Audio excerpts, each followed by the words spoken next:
Swords clashed, gunpowder burned the sky, and honor was measured in heads taken. In the chaos of Japan's bloodiest age, one man stood out not just as a warrior, but as a sheer force of nature. He didn't fight for strategy nor for glory. He fought because war was fun.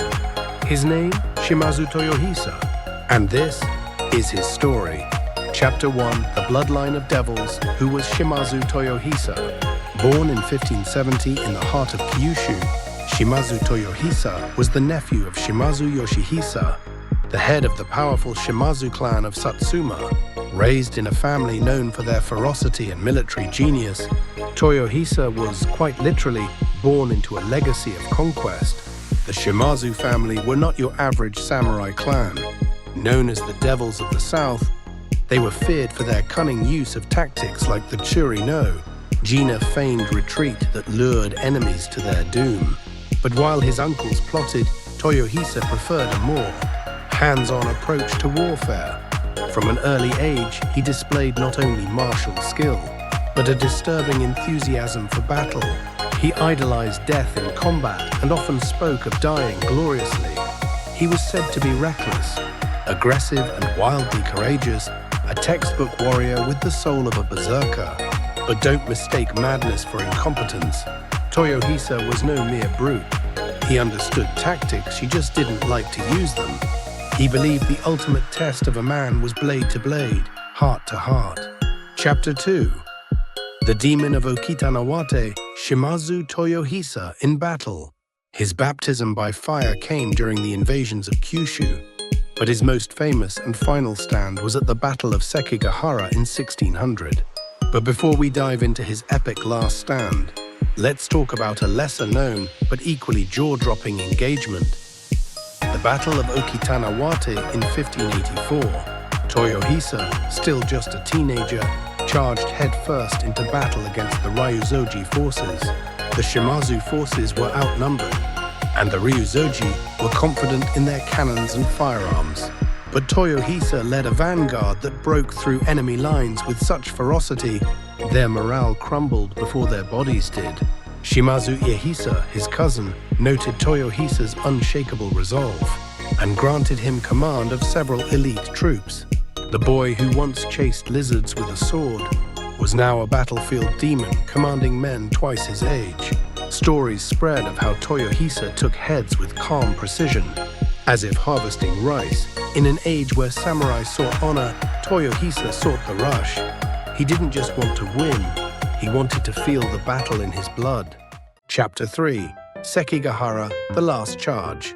The Battle of Sekigahara was supposed to decide Japan's future.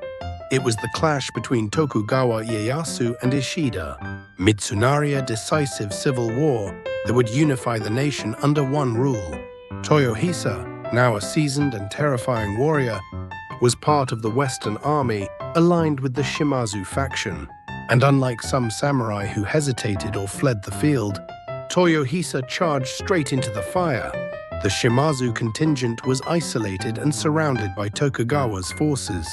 The other Western allies had either defected or been annihilated. Most clans would have surrendered. Not the Shimazu. Toyohisa volunteered to act as rear guard. That means staying behind so the rest can escape. In a suicidal move, he and a few dozen warriors turned and charged at the Tokugawa forces head-on. "Leave your head here, yeah?" he reportedly told a wounded enemy before cutting him down. The quote became legend. His body was riddled with bullets and arrows. He fought until he collapsed. His death was so gallant that even the Tokugawa soldiers praised him.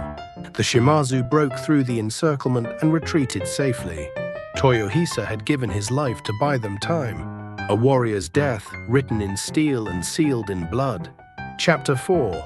War for War's Sake, Toyohisa's philosophy of combat.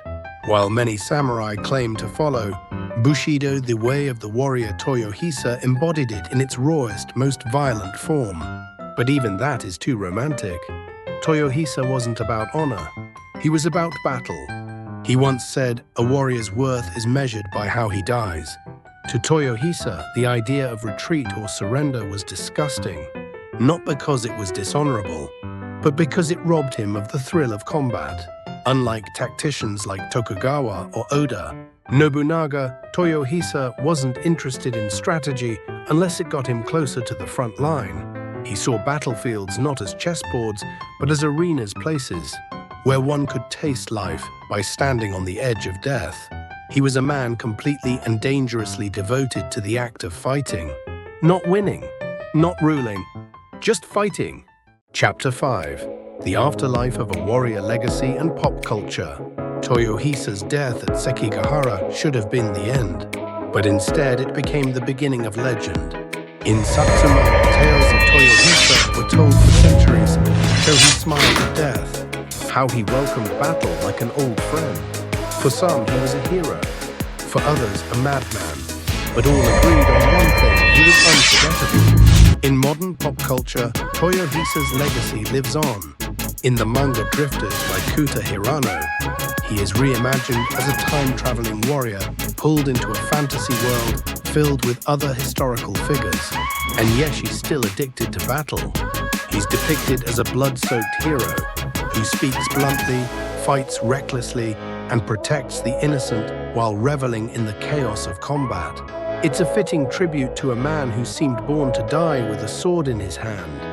Through anime, manga, and military histories, Toyohisa's ghost marches, on still looking for his next fight.